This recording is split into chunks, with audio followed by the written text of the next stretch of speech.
নমস্কার সম্মানীয় দর্শক মণ্ডলী। আজকে মাননীয় সুপ্রিম কোর্টে ২৬,০০০ চাকরি বাতিল সংক্রান্ত একটা জনস্বার্থ মামলার শুনানি হয়েছে।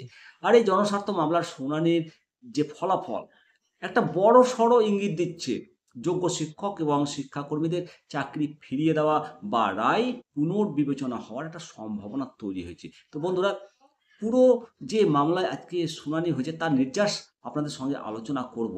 আপাতত এই জনস্বার্থ মামলাটি মাননীয় প্রধান বিচারপতির সিদ্ধান্তের অপেক্ষায় রয়েছে এবং নতুন বেঞ্চ গঠিত হওয়ার পরই পরবর্তী শুনানির দিন ধার্য হবে বলে জানানো হয়েছে।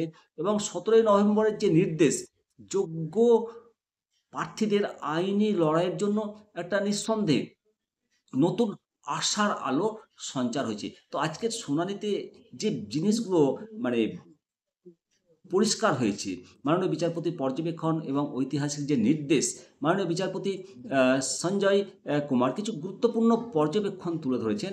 আজকে এই মামলার রায়টাকে মোড়টাকে ঘুরিয়ে দিয়েছে। মূলত মাননীয় বিচারপতি স্পষ্ট জানিয়েছেন যে ইতিমধ্যে এই চাকরি বাতিল সংক্রান্ত একটি মামলার রায় দিয়েছেন উনি। যেহেতু তিনি একবার রায় দিয়েছেন, সেইজন্য নিজের অবস্থান উনি জানিয়েছেন এবং তার বেঞ্চে পুনরায় এই বিষয়ে শুনানি হলে নিরপেক্ষতা নিয়ে একটা প্রশ্ন উঠতে পারে। উনি বলেছেন যে তার বেঞ্চে শুনানি হলে স্বাভাবিকভাবেই পূর্ববর্তী রায়ের পক্ষে কথা বলবেন, যা মামলার স্বচ্ছতাকে প্রভাবিত করতে পারে। এই পরিস্থিতিতে মামলার নিরপেক্ষতা এবং নতুন দৃষ্টিভঙ্গিতে বিচারের স্বার্থে মাননীয় বিচারপতি সঞ্জয় কুমার একটা যুগান্তকারী সিদ্ধান্ত নিয়েছেন যে তিনি এই মামলাটাকে তার এজলাস থেকে সরিয়ে নেওয়ার নির্দেশ দিয়েছেন এবং মামলাটাকে অ্যাপ্রোপ্রিয়েট বেঞ্চে পাঠানো জরুরি বলে উনি রায় দিয়েছেন। মূলত আজকে এই জনস্বার্থ মামলাটা সুপ্রিম কোর্টের ১৩ নম্বর কোর্টে মাননীয় বিচারপতি সঞ্জয় কুমার স্যারের বেঞ্চে হিয়ারিং ছিল। মামলাটা দায়ের করেছিল সায়ন আদিত্য নামে একজন শিক্ষক। তিনি কোনো আইনজীবী ছাড়াই ব্যক্তিগতভাবে এই মামলাটা পার্টি ইন পার্সন মামলাটি লড়েছেন এবং ২৬,০০০ শিক্ষক ও শিক্ষাকর্মীর চাকরি বাতিলের ফলে যে মানবিক সংকট তৈরি হয়েছে, তিনি এই বিষয়টি আ দায়ের করেই মামলাটাকে তুলে ধরেছেন এবং মূল উদ্দেশ্য ছিল যে যোগ্য শিক্ষকদের প্রতি, যোগ্য প্রার্থীদের প্রতি ন্যায় বিচার সুনিশ্চিত করা।